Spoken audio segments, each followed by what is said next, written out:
வசனம் மழை போல் பெய்திறங்கும், சத்தியம் மலர் போல் இதழ் விரியும்.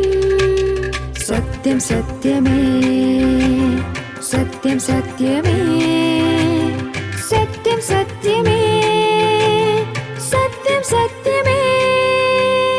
கர்த்தருக்கு மகிமை உண்டாவதாக. இந்த சத்தியம் சத்தியமா நிகழ்ச்சிக்கு உங்களை நாங்கள் அன்புடன் வரவேற்கிறோம். பொதுவாக நமக்கு வாழ்க்கையை குறித்து ஒரு பயம் இருக்கும். வாலிப பிள்ளைகள் இருக்காங்க அப்படின்னா அவர்களுக்கு எதிர்காலத்தை குறித்து ஒரு கவலை இருக்கும். பெற்றோர்கள் இருந்தாங்க அப்படின்னா அவங்களுடைய பிள்ளைகளை குறித்து ஒரு பயம் இருக்கும். முதியவர்கள் இருந்தாங்க அப்படின்னா இனிமேல் நம்ம எப்படியாக நம்ம இருக்க போகிறோம், வயசாகிடுச்சு, இனிமேல் நம்மளை யார் எப்படி பார்த்துப்பாங்க என்கின்ற ஒரு பயம் இருக்கும். பயம் அப்படின்ற விஷயம் அது எல்லாருக்குமே பொருந்தும். படிக்கிற பிள்ளைகளாக இருக்கட்டும், பெரியவங்களாக இருக்கட்டும், வயதில் மூத்தவங்களாக இருக்கட்டும், இந்த பயன்ற விஷயம் எல்லாத்துக்குமே வரக்கூடிய ஒரு காரியமாக இருக்குது. உங்கள் பயத்தை போக்குவதற்கு ஒரு ஆண்டவர் ஒரு வழியை வச்சிருக்கிறார். என்னன்னு தெரியுமா? அது ஒரு உன்னதமான பரிசுன்னு கூட சொல்லலாம். அந்த பரிசு என்ன தெரியுமா? ஆண்டவராகிய இயேசு கிறிஸ்து. அந்த இயேசு கிறிஸ்து சொல்கிறாரு பைபிளில், பயப்படாதேயுங்கள் அப்படின்றார். என்ன பயப்படக்கூடாதுன்னு சொல்கிறாரு? இது எப்படி சாத்தியமாகும்? எனக்கு எதிர்காலத்தை கொடுத்து ஒரு பயம் இருக்குது, என்னுடைய பிள்ளைகள் எப்படி இருப்பாங்களோ என்று சொல்லக்கூடிய ஒரு பயம் இருக்குது, நம்மளை யார் பார்த்துப்பாங்க என்கின்ற ஒரு பயம் இருக்குது. ஆனால் இயேசு கிறிஸ்து இங்கே பயப்படாதேயுங்கள் அப்படின்னு சொல்கிறார். நான் ஒரு சில வசனங்களை நான் வாசிக்கிறேன். பரிசுத்த வேதாகமத்தில் இருந்து யாத்ராம புஸ்தகம் 14வது அதிகாரம் 13 முதல் சில வசனங்களை நான் வாசிக்கின்றேன். அப்பொழுது மோசே ஜனங்களை நோக்கி, பயப்படாதிருங்கள், நீங்கள் நின்று கொண்டு இன்றைக்கு கர்த்தர் உங்களுக்கு செய்யும் இரட்சிப்பை பாருங்கள். இன்றைக்கு நீங்கள் காண்கிற எகிப்தியரை இனி என்றைக்கும் காண மாட்டீர்கள். கர்த்தர் உங்களுக்காக யுத்தம் பண்ணுவார், நீங்கள் சும்மா இருப்பீர்கள் என்றார். அப்பொழுது கர்த்தர் மோசேயை நோக்கி, நீ என்னிடத்தில் முறையிடுகிறது என்ன? புறப்பட்டு போங்கள் என்று இஸ்ரவேல் புத்திரருக்கு சொல்லு. நீ உன் கோலை ஓங்கி உன் கையை சமுத்திரத்தின் மேல் நீட்டி சமுத்திரத்தை பிளந்துவிடு. அப்பொழுது இஸ்ரவேல் புத்திரர் சமுத்திரத்தின் நடுவாக வெட்டாந்திரிலே நடந்து போவார்கள். எகிப்தியர் உங்களை பின்தொடர்ந்து வரும்படி நான் அவர்கள் இருதயத்தை கடினப்படுத்தி பார்வோனாலும் அவன் ரதங்கள், குதிரை வீரர் முதலாகிய அவனுடைய எல்லா இராணுவத்தாலும் மகிமைப்படுவேன். இப்படி நான் பார்வோனாலும் அவன் ரதங்களாலும் அவன் குதிரை வீரராலும் மகிமைப்படும் போது நானே கர்த்தர் என்பதை எகிப்தியர் அறிவார்கள் என்றார். 24வது வசனம். கிழக்கு வெளுத்து வரும் ஜாமத்தில் கர்த்தர் அக்னியும் மேகமான ஸ்தம்பத்திலிருந்து எகிப்தியரின் சேனையை பார்த்து அவர்கள் சேனையை கலங்கடித்து என்று வாசிக்கிறோம். 27வது வசனம். அப்படியே மோசே தன் கையை சமுத்திரத்தில் மேல் நீட்டினான்.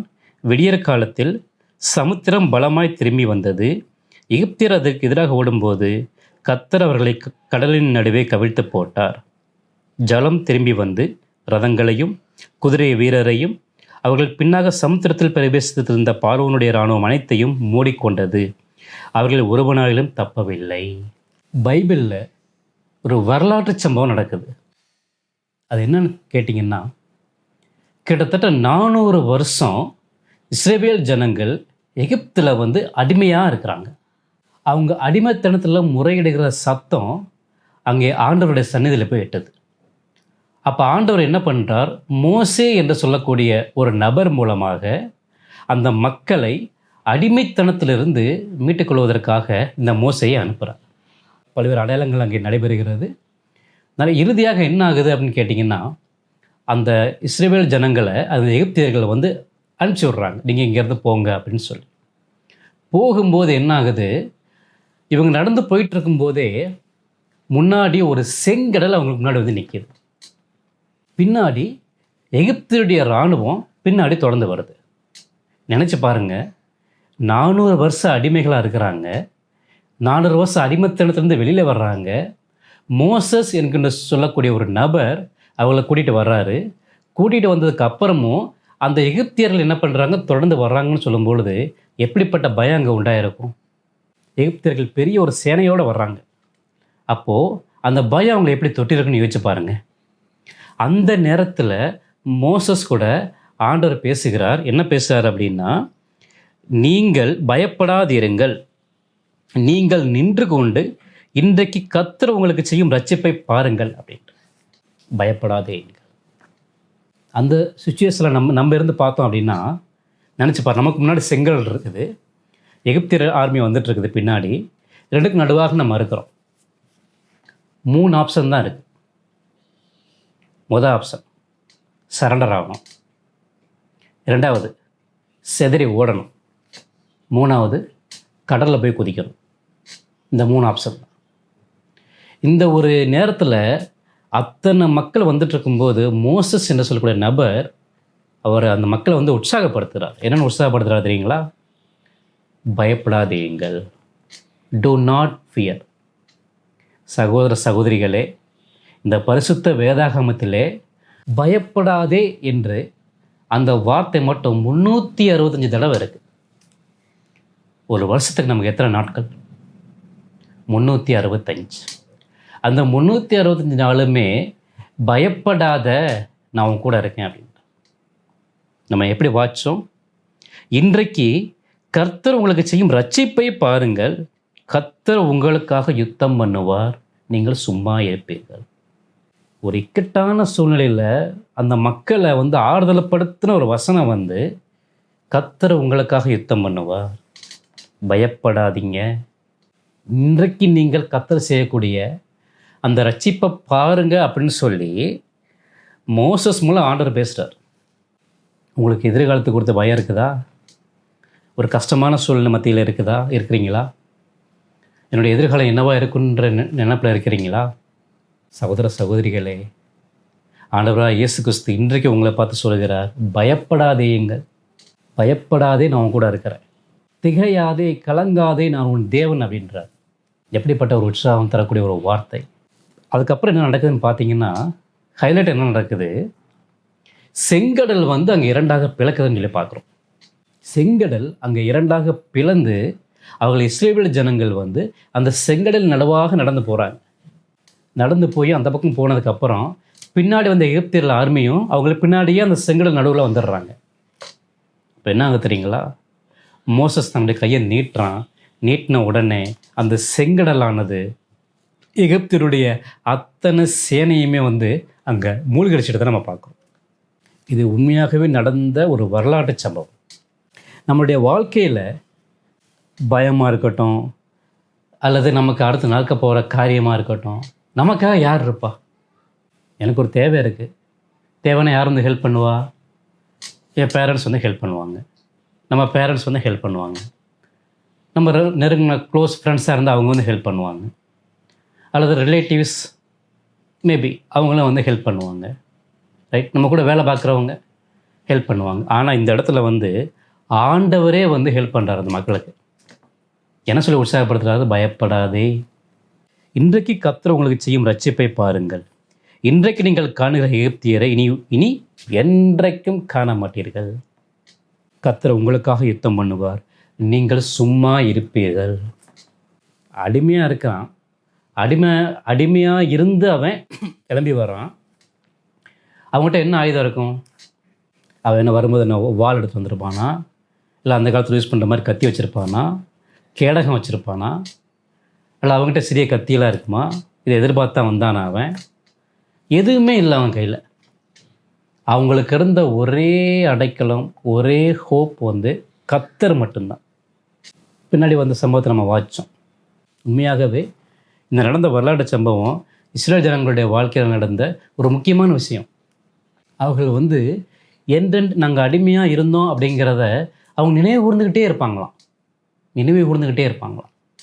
சகோதர சகோதரிகளே, இதை பார்த்து கொண்டிருக்கிற உங்கள் அனைவருக்கும் ஒன்றை சொல்லுகிறேன், நீங்கள் பயப்படாதீங்கள்.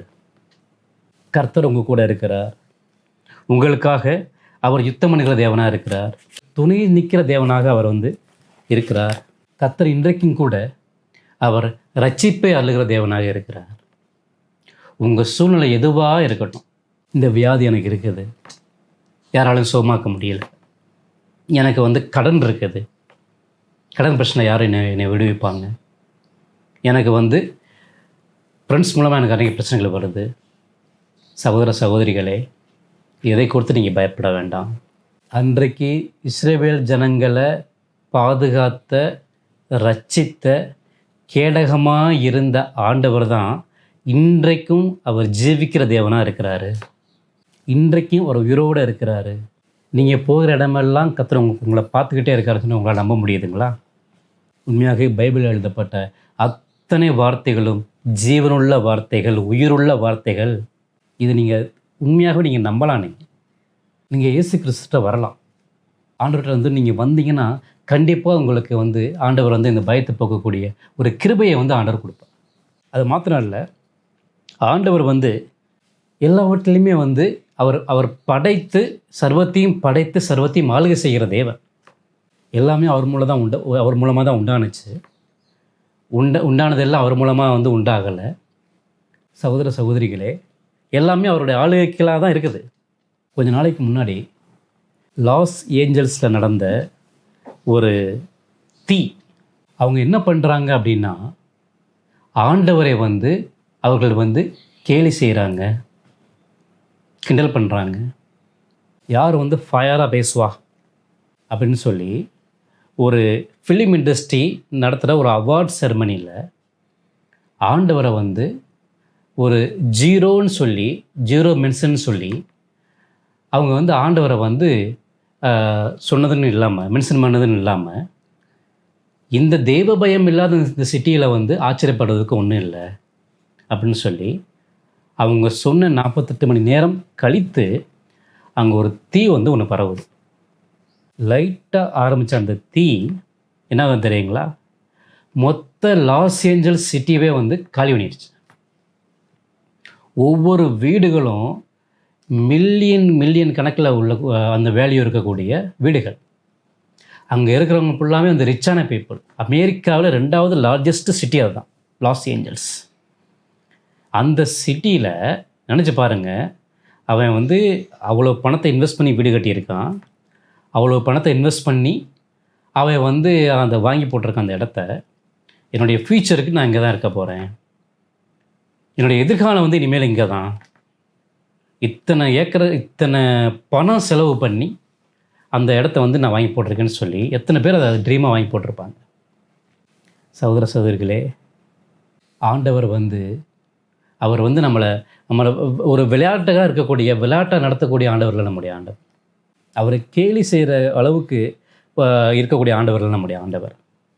நமக்கு மேலே இருக்கக்கூடிய அதிகாரிகளை, நமக்கு மேலே ஒரு அதிகாரி இருக்கார், அவர்கிட்ட தான் நம்ம வேலை பார்க்குறோம். அவர் முன்னாடியே போய் அவர் நம்ம கேள்வி பண்ணால் அவர் நம்மளை சும்மா விட்டுருவாங்களா? தெய்வ பயம் அங்கே இல்லை. தெய்வ பயம் உங்களுக்கு இருக்குதுங்களா? தெய்வ பயம் இருந்தது அப்படின்னா நீங்கள் பயப்பட மாட்டீங்க. என் மனம் போன போக்கில் போவேன், யாரும் என்னை கேள்வி கேட்கக்கூடாது, இஷ்டப்படி தான் செய்வேன், அதெல்லாம் வாழ்க்கை. நம்முடைய வாழ்க்கையில் ஒரு தெய்வ பயம் வேணும். தெய்வ பயம் இருந்தது அப்படின்னா நம்ம ஆண்டவருக்கு பயப்படுவோம். ஆண்டவருக்கு பயப்படுது அப்படின்னு சொல்லும்போது அது நிச்சயமாகவே உங்களுக்கு வந்து ஒரு ஆசீர்வாதத்தை தான் கொண்டு வரும். எவ்வளோ நாள் இந்த பூமியில் வாழப்போம்?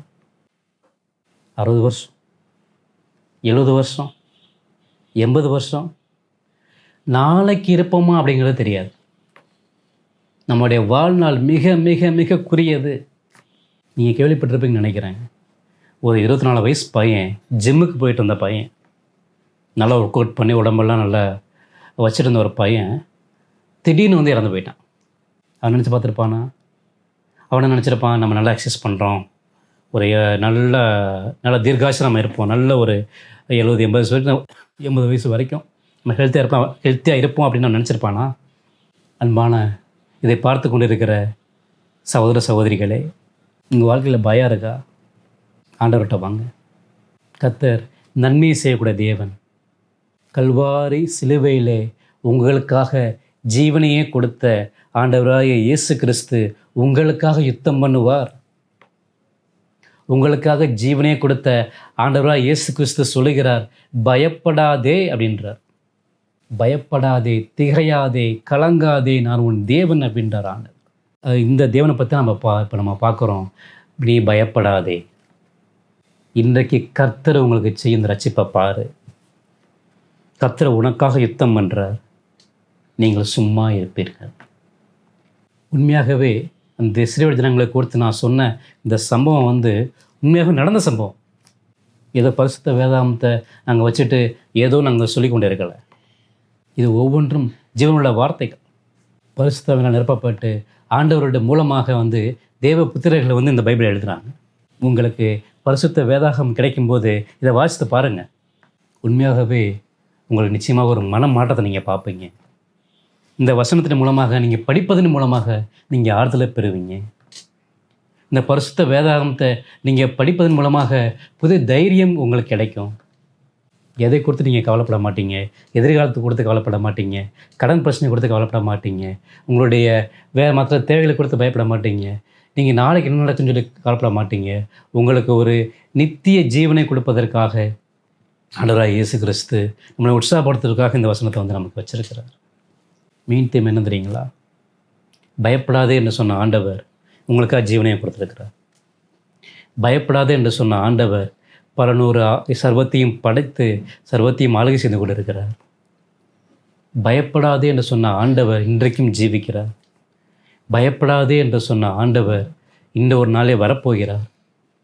எல்லாம் சொல்லுவாங்க, என்னங்க கிறிஸ்டியானிட்டி அது மதம் தானங்க, மதமாற்றம் பண்ணுறீங்க நீங்கள் அப்படின்னு சொல்லுவாங்க. அது மதம் மாற்றம் இல்லைங்க, மனம் மாற்றம். பயப்படாதே என்று சொன்ன ஆண்டவர் தாமே இந்த வசனத்தின் மூலமாக உங்களை ஆசீர்வதிப்பாராக. ஆமென். கர்த்தரின் ஏழு கண்களும் தானே என்னையே நோக்கி பார்க்கவே, அவரின் நினைவில் என்றென்றுமே தான் நான். செட்டையின் மறைவினிலே என்னையும் மூடுவாரே, அடைக்கலமேதான். கர்த்தரின் ஏழு கண்களும் தானே என்னையே நோக்கி பார்க்கவே, அவரின் நினைவிலே நான் என்றென்றும் தங்குவேன், என்னாலும் ஜீவிப்பேன் நான். அனைவருக்கும் வணக்கம். சத்தியம் சத்தியம் நேயர்களுக்கு இறைமகன் இயேசு கிறிஸ்துவின் திருப்பெயராலே அன்பான வாழ்த்துக்களை நான் உங்களுக்கு அறிய தருகிறேன். சுமைகள் சுமந்து கொண்டிருக்கிறீர்கள், அதுவும் வருத்தத்தோடு கூட. பெரும் சுமை சுமந்து கொண்டிருக்கக்கூடிய உங்களை பார்த்து இயேசு பெருமான் இப்படி ஒரு வார்த்தை சொல்கிறார். அவர் எழுதி கொடுத்த அன்பின் புத்தகத்திலே மத்தேயு 11வது அதிகாரம் 28வது வசனத்தை நான் உங்களுக்கு வாசித்து காட்ட விரும்புகிறேன். வருத்தப்பட்டு பாரம் சுமக்கிறவர்களே, நீங்கள் எல்லாரும் என்னிடத்தில் வாருங்கள், நான் உங்களுக்கு இளைப்பாறுதல் தருவேன். இன்றைக்கு இளைப்பாறுதல் இல்லை. பாரங்கள் சுமந்து கொண்ட நிலைமையில்தான் சிறியோர் முதல் பெரியோர் வரைக்கும் இருக்கிறார்கள். தனிப்பட்ட குடும்ப உறுப்பினர்கள் மாத்திரமல்ல, நாம் இருக்கக்கூடிய கிராம பகுதியில் இருக்கக்கூடிய எல்லா மக்களும், கிராமம், நகரம், இன்னும் நம்முடைய நாடுகளில் இருக்கக்கூடிய எல்லா ஜனங்களும் பாரத்தை சுமந்து சுமந்து சோர்ந்து போனவர்களாய் நாம் காணப்படுகிறோம். நம்மை பார்த்துதான் இயேசு பெருமான் இவ்விதமான வார்த்தையை சொல்ல அழைக்கிறார். வருத்தப்பட்டு பாரம் சுமக்கிறவர்களே, எல்லாரும் என்னிடத்திலே வாருங்கள், நான் உங்களுக்கு இளைப்பாறுதல் தருகிறேன் என்று இயேசு பெருமான் அழைக்கிறார். மனிதனுடைய சோர்வுக்கு காரணம் என்னங்க? உங்களிடத்துல நான் பேச எடுத்துக்கொண்ட தலைப்பு சோர்வும் தீர்வும். எப்பொழுதெல்லாம் மனிதனுக்கு சோர்வு வருகிறதோ அதற்கு தீர்வு வந்துதானே ஆக வேண்டும். உங்களுடைய வாழ்க்கையிலே நீங்கள் பாரம் சுமந்து சோர்ந்து போயிருக்கும் போது அந்த சோர்வுக்கு தீர்வு தேடி தேடி எவ்வளவாக அலைந்து கொண்டிருக்கிறீர்கள். நானும் ஒரு காலத்தில் அப்படித்தான் இருந்தேன். மனச்சோர்வு, பணச்சோர்வு, சரீரத்திலே வந்த வியாதி நிமித்தம் வரக்கூடிய சோர்வு, இப்படி பலவிதமான பாரங்கள் என்ற அந்த சோர்வை சுமந்து கொண்டிருக்கிறவர்களாக நாம் காணப்படுகிறோம். இந்த சோர்விலிருந்து நமக்கு விடுதலை கிடைக்குமா? இந்த சோர்விலிருந்து ஒரு தீர்வு கிடைக்குமா என்றுதான் அலைந்து கொண்டிருக்கிறது மனித சமுதாயம். இறைவன் மனிதனை மனச்சோர்வோடு படைக்கவில்லை.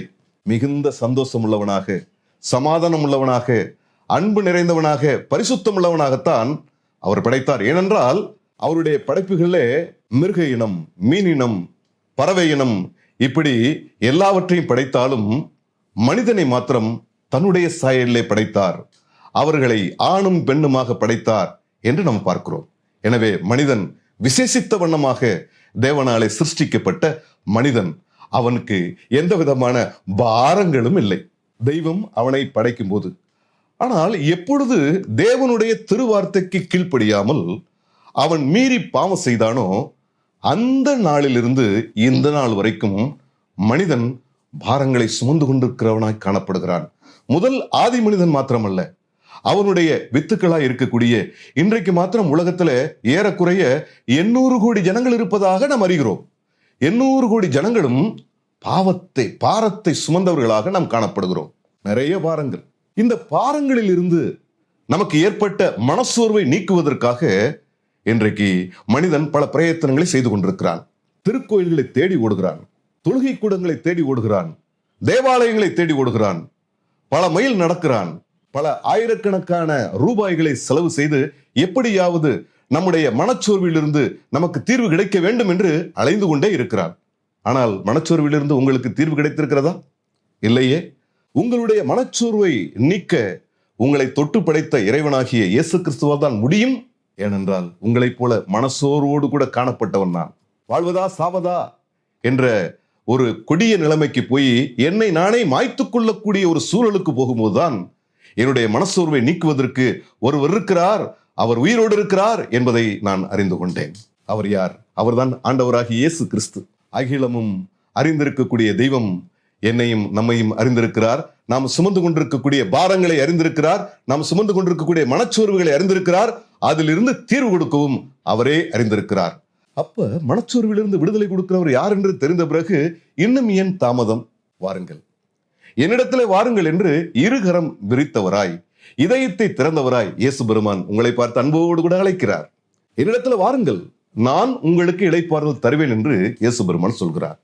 உங்களுக்கு இளைப்பாறுதல் வேண்டுமா? அமைதி வேண்டுமா? ஒரு சந்தோஷமான வாழ்க்கை வேண்டுமா? அதை கொடுக்க ஒருவரால் தான் முடியும். அவர்தான் ஆண்டவராகிய இயேசு கிறிஸ்து என்று வேத புத்தகத்திலே வாசிக்கிறோம். நாம் பாவம் செய்ததுனால பாவம் என்ற அந்த பாரத்தை சுமந்திருக்கக்கூடிய சந்ததிகளாக போனோம். இந்த பாரம் சுமந்த சந்ததியிலிருந்து நமக்கு வந்த பலனாக இருக்கக்கூடிய மனச்சோர்விலிருந்து விடுதலையை இயேசு பெருமான் அவர் தரக்கூடியவராய் காணப்படுகிறார் என்று வேத புத்தகத்தின் வாயிலாக நாம் பார்க்கிறோம். சுமை சுமந்து சோர்ந்து போன நிலைமையில, விரக்தியான மன நிலைமையில இன்றைக்கு நீங்கள் காணப்படுகிறீர்களா? எனக்கு பிரியமான சகோதரனே, சகோதரியே, ஒருவேளை தனிமை உங்களை வாட்டி கொண்டிருக்கிறதா? ஐயோ, ஒருத்தரை நம்பி நான் என்னுடைய வாழ்க்கையை அர்ப்பணித்தேனே, அவர் என்னை மறந்து போனார் அல்லது என்னை மறுக்கிறார் என்று எண்ணி தவிக்கிறீர்களா? வாருங்கள், உங்களுடைய மனச்சோர்விலிருந்து விடுதலையை இயேசு பெருமான் கொடுக்கிறார். பிசினஸ்ல பிரச்சனையா? படிப்பில் பிரச்சனையா? விடுதியில பிரச்சனையா?